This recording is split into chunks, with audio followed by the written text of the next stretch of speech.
Tonight we have a compressed theology experience with our opening by Father Charles and our additional spiritual reflections by Deacon Greg. And then we move to what some people in the 60s called incarnational theology, taking that experience and moving into the earthiness of life in terms of how we're transformed and how we respond to those around us internationally and domestically. Now, so we have the experience of the international work, and then what happens is that some people from these regions that Philip was talking about end up here as refugees. And we have a new Cardinal on the 27th of January who said some things about our obligations in terms of welcoming the stranger, and he has this program of trying to help resettle with us in parishes and the refugees from 51 refugees. And his point person is over to my right, okay? And her name is Maria Biancheri. I'm sure I'm butchering her name. In French it would be Biancheri. I'm not going to do that to her. My name is Saint-Hilaire. Nobody called me that. I was thrown out of New Jersey. Maria, the floor is yours.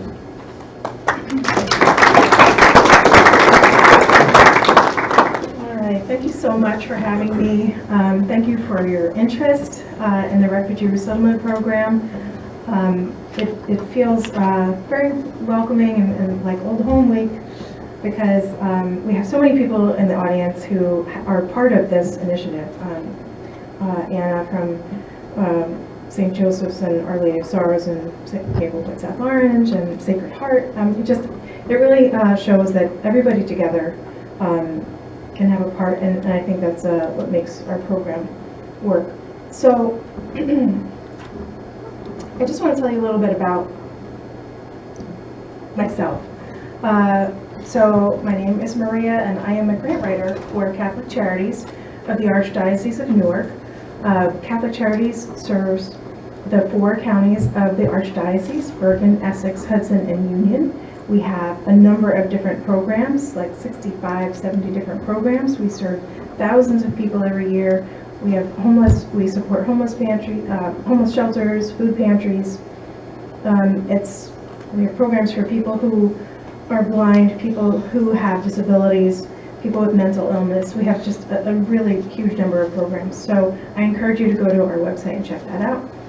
So why would I be here talking about refugees?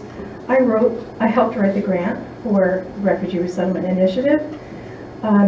It goes back to 2016 when President Obama then had said that he wanted to increase the number of refugees brought into the country up to 110,000. So they needed more capacity, and the Catholic Charities, they were looking for new Catholic Charities to be resettlement agencies.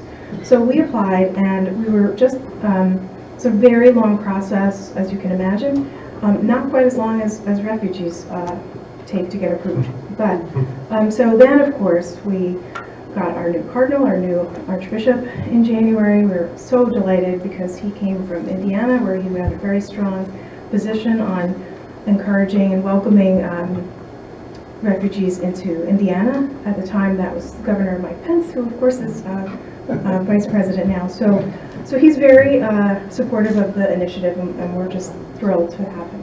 So I'm just going to go over briefly what is a refugee, and where do they come from, and where do they go, and the 3 durable solutions, and then what Catholic Charities does and how you can help.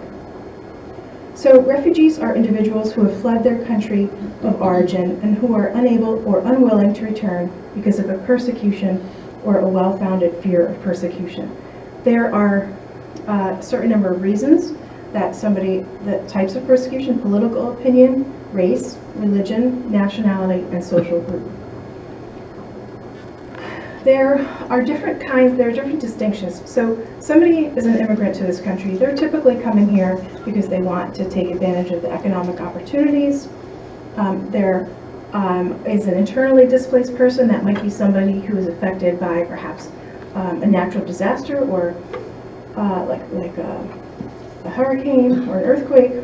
There are some people who are seeking asylum and they come to this country and then they ask for refugee status, and that determination is made here in this country. And then of course there is the refugee who has already had that determination made overseas. So just some numbers. There are 56 million. These numbers are pretty close. These are from 2016, so they're not that old. So 56 million people are forcibly displaced people worldwide. 37 million are internally displaced people. 16 million people are refugees, and 3 million are asylum seekers. So how many people do you think who are refugees actually get resettled in a country like the United States? Very few. 1%. You've heard this before. It's 1%. So who's good at math? What's 1% of 16 million? 100,000. 160,000 people. So, and was about half of those had come to the United States. That number has dropped a little bit. So the new fiscal year, I'll get into that in a minute, but the federal fiscal year, for those of you who don't know, started October 1st. And President Trump, that's his prerogative. Every president can set the limit on the number of refugees who come into the country, and he set it at 45,000 for this year, which is a drop from previous years. But it's not the lowest it's been, so who can think of a time when it was lower? When might it have been even lower than that? After 9/11, it was under 30,000 after 9/11. So imagine living in a fear, constant fear that you're so afraid, and it's just pervasive, that you would leave your home and give up everything and leave with really very few of your possessions and travel miles and miles to a foreign land where you might not speak the language. This is a refugee camp in Kenya. I didn't take this picture, but I think it's still pretty powerful. This is supposed to be temporary, a temporary refugee camp in Kenya. And this is some refugee camps of Iraqis in Jordan. The average length of stay could be 15, 16 years of people staying in these refugee camps. So that's why the work of Kanewa is so important, that you can work with them while they're there. I mean, that's really where a lot of them, and many of them don't get to become refugees that are resettled. So the average stay is 9 years, but many people have been in camps for more than 18. So this is kind of like a technical term. They call it 3 durable solutions. So you can either return to your country. Not many people get the opportunity to do that, but that's voluntary repatriation. Local integration, you can stay where you are in Jordan or in Kenya. Although, by the way, the president of Kenya was saying that he wanted to shut down that refugee camp. I don't know how that would quite happen. Or resettlement to a third country. So, of course, it's a myth that most refugees want to be resettled. They really want to return to their home. It just might not be an option for them. So, I'm going to kind of skim through this, and I do have a handout over here that I encourage you to take. There are many vetting. The vetting process is extensive, and there are many points along the way where somebody might have applied to become a refugee, and they would be flagged and denied moving forward in the process. So I'm just going to skim through it, but there's many opportunities. This is the first one where they apply to the UN agency, and we would collect information. It's the UN, and they would collect basic data. Information is checked. Only less than 1% of people actually make it through. And then there's another at the resettlement support centers. They start an applicant file. They start the biographic security checks. It keeps going on and on. So there's many flags that can happen along the way. Refugees are subject to the highest scrutiny of anybody coming into this country.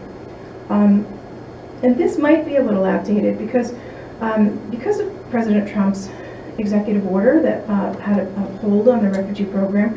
They were investigating the vetting process and seeing where they could strengthen it. So there might be ways that they have strengthened this, but it was pretty rigorous to begin with. Certainly Syrian cases have a separate level of review that are fraud detection. They look for any association with any bad characters. They get re-interviewed. One of the situations that might happen is if a refugee woman applicant is pregnant and gives birth, then they have to start the whole process over again because that's a new individual who has not been vetted. Their fingerprints are taken. They are searched against many different databases, biometric databases. So they have a medical screening, that could also be a flag. They are sent for cultural orientation classes. They are checked literally every day until they get on the plane for any new information that might come up. And so people might be actually pulled out of the line before they get on the plane. So refugees don't get to choose where they come to be resettled. That's not their choice unless they have a relationship, an existing relationship, a family member or a friend. Then that would help dictate where they would go. But not always the case. Okay, we're still not done with the vetting process. So they are screened many different agencies. They have to apply for a green card within a year of their arrival at the United States, which triggers yet another set of security procedures. So refugees are legally here. They are invited here. They are immediate residents. They can apply for permanent residency after 1 year and citizenship after 5 years. So just one distinction between the resettlement efforts here in the States versus Canada. Canada, you can accept a refugee into somebody's private home. That's not allowed in this country. It might be allowed on a very short-term basis, but it's really expected that they become independent very quickly. In Canada, they'll work with a family for a year. And here in the United States, we work with a family for 3 months. So they're really expected to get into the country, learn English pretty quickly, find a job, find employment, find permanent housing very quickly. Oops. So we're really at the very tail end of this process, this very long process of all this vetting, of their application. So Catholic Charities is one of the resettlement agencies that is sponsored by the United States Conference of Catholic Bishops, which is among another number of other agencies on a national level that resettle refugees. Church World Service, they're in Jersey City, the IRC, International Rescue Committee, they're in Elizabeth. Those are the ones here in New Jersey. And I'll tell you that Catholic Charities so because we were a new resettlement agency, we almost lost our new status because the numbers had dropped so low. They didn't quite need that capacity anymore.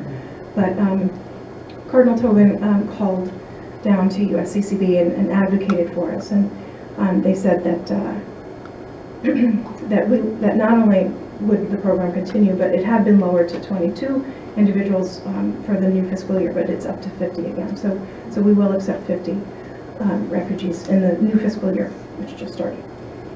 So here's just an example of some of the country of origin. Syria was the largest in New Jersey. Did anybody see the piece? I think it was just today in NJ.com about New Jersey. We're like the 26th state of states that are resettled. So we're not that high up. Of course, California is the top one. So I just want to talk briefly about the executive order. The first executive order that President Trump made was to put a ban on a 90-day hold on the refugee resettlement program, and to have a travel ban on people from certain countries.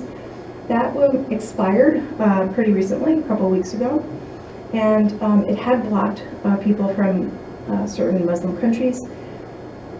So because it expired, so the new proclamation, which is a little different than an executive order, it's a little bit more complicated. It's not just a travel ban, but there are restrictions that vary by the country.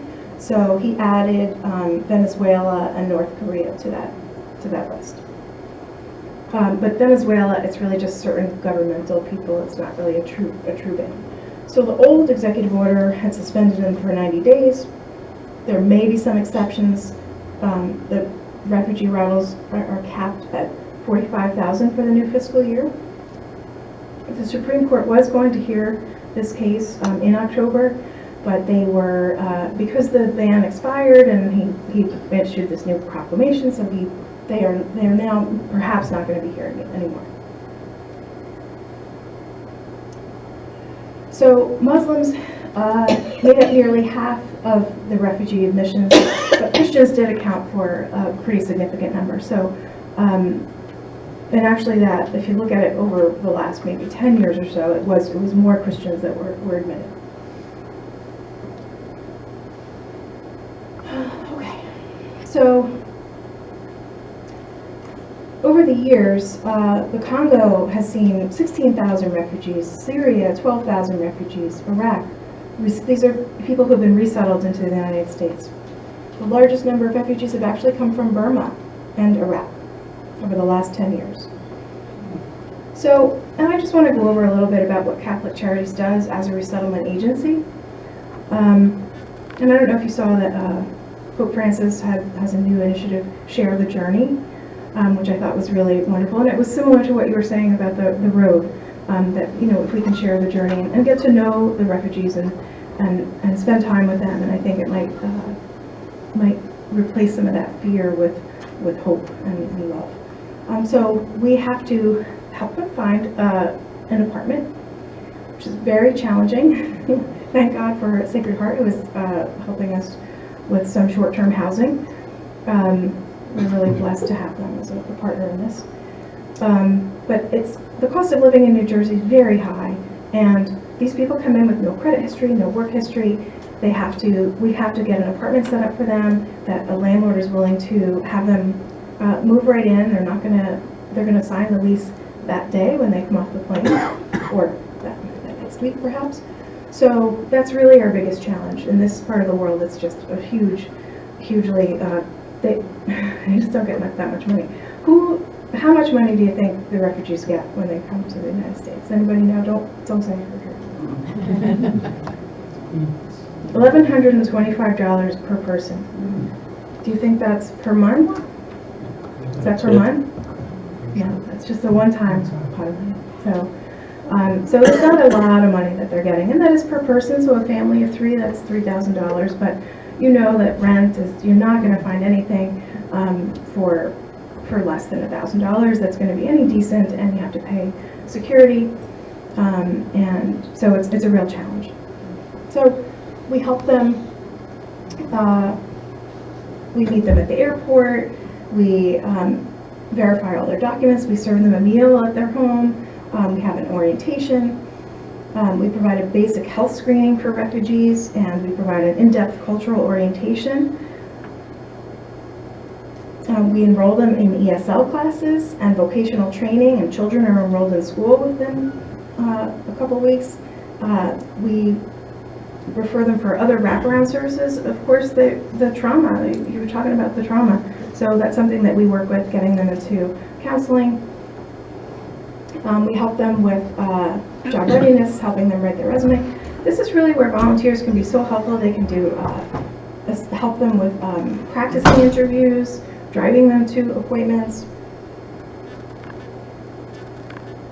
So mental health and physical health support. We work with survivors of torture, single mothers, senior services, youth enrichment. So there are just a number of opportunities where people can participate in this.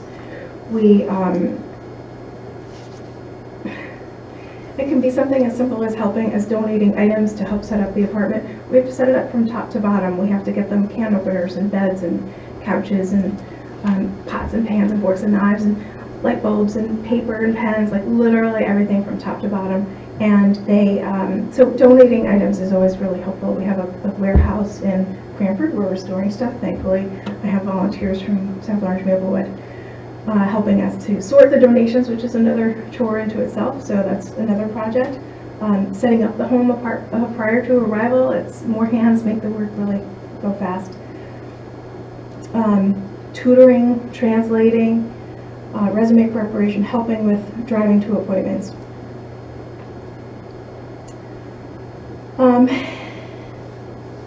It really, I think that the refugees that we've had so far we've served 11 refugees. We just welcomed our another 3 in the last few weeks, and they are in the temporary housing in Bloomfield, and they are hopefully going to be moving at the end of the month into an apartment, a little maybe in Bergen County.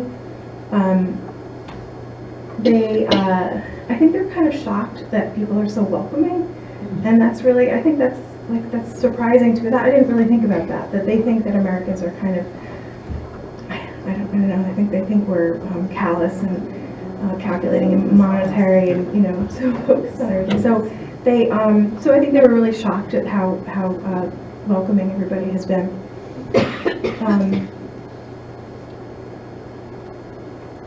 So, of course, monetary donations are always welcome. Refugees, that's something. Did you know they have to repay the price of their airfare? So that also comes out of their $1,125. And they're, of course, expected to get a job very quickly. Donations can be used to offset the rent of the apartment. We can specify all that. And so I'm going to skip through a bunch of this stuff.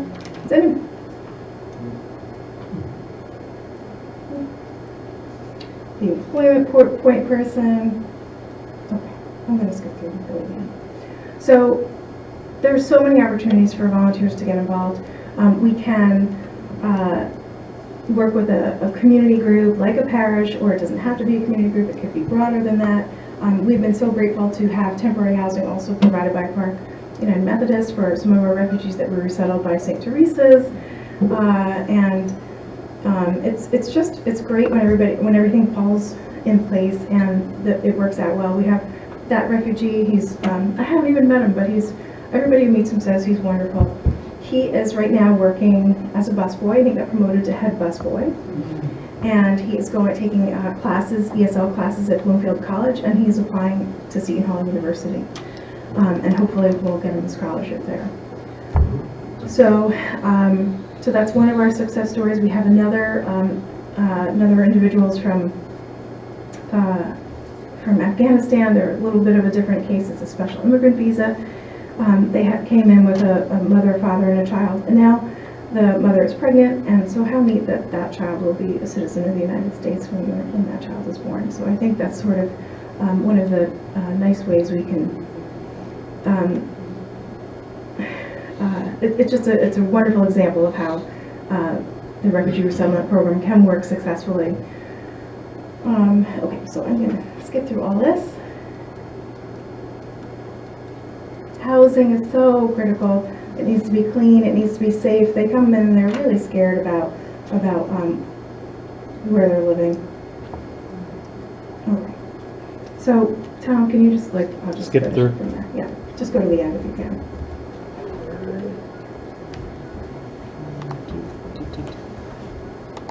That one? Maybe just the last one. Yeah. Okay. So if anybody has any questions, they can let me know. We're gearing up for a new year. We're welcoming 50 individuals, and so we're hoping to really, as Pope Francis said, share the journey with them and meet them where they are and help them, welcome them to this country where they're going to become productive citizens in this country. All right. Thank you.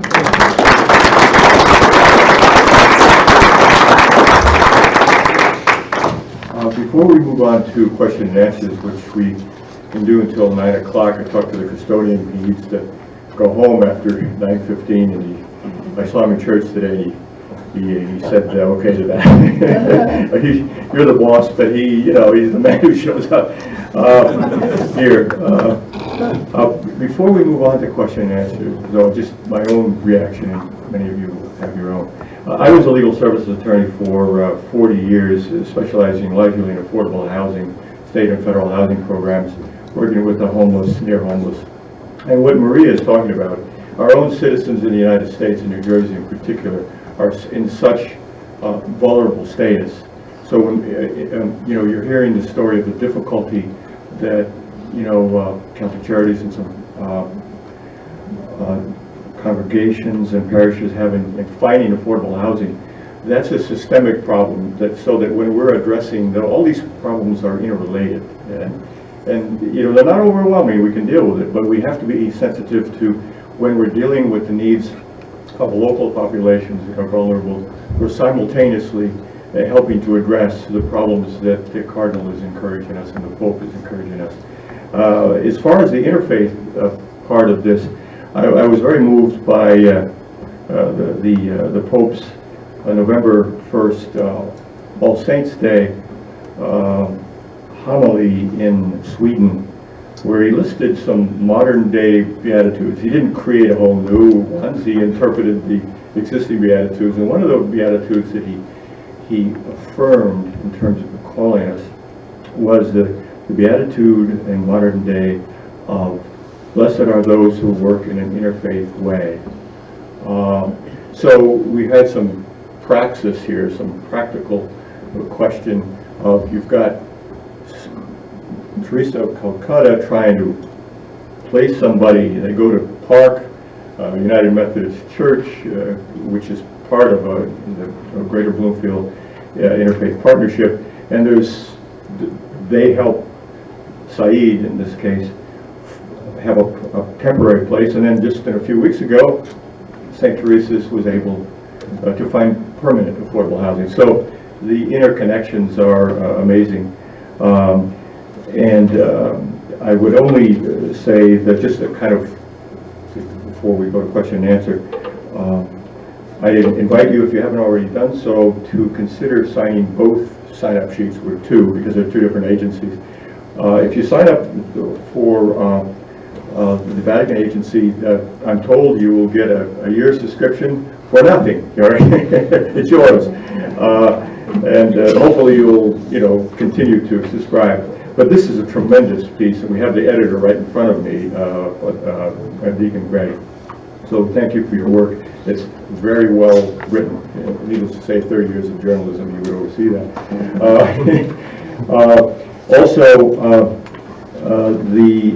That's that piece in terms of signing up for that. Let's see. The resource list. If you've been moved by some of what you've heard today, the question is, what do you do? Just refashioning our dispositions, attitude toward some of these issues is an action, coupled with prayer. The Pope is inviting us to action, prayer and action. So, diversify your reading to kind of learn, based on what you've heard here tonight. Also, if you've been moved, there are congregations and churches, parishes that are doing this work. They can use volunteers, as Maria mentioned. So, find out what you've learned. Few of them are in the room right now. So there's plenty of work to do to volunteering. We're not promoting us to resettle a family here tonight. We're working incrementally in life. There are people who need help in this. So we invite you to discern, how you might react in addition to this. And I'll say this, in its very small world, we have the Comboni priests who missionaries, one of whom is here tonight, Father Jean-Paul, and there are others who, I'm a lecturer on Thursday, so I see all the Combonis coming through, in terms but I learned something. Father Conrad was here. He went back to Ethiopia, and to show you how small of a world it is, He's been there for like 35 years, okay? He just went back. He spent some time in Italy, and he went back. And I was talking to him after Mass once, and I said, do you know anything about canoa? And he said, yeah. He said, you know, our division head in Ethiopia, and he gave me his name, I've forgotten his name, you know, he was my altar boy. You know, all right, so I'm talking to a Camboni. The Camboni is interacting with this young man. He becomes a division head. And this is a world of confluence, of coming together, and it's a very small little world, and we thank the Cambonis again for their work. So now we'll have question and answers, you know, we'll go on until 9, and we'll end for those who want to go see the Cubs. However, our speakers, our presenters, are willing to stay a little afterwards to kind of hear you one-on-one, but we want to free our audience, you know, to go home and rest or whatever. So we'll open it up, and I'll just stand on the side, but if the speakers want to come forward, if you want to address any particular one. So let's start. Any questions?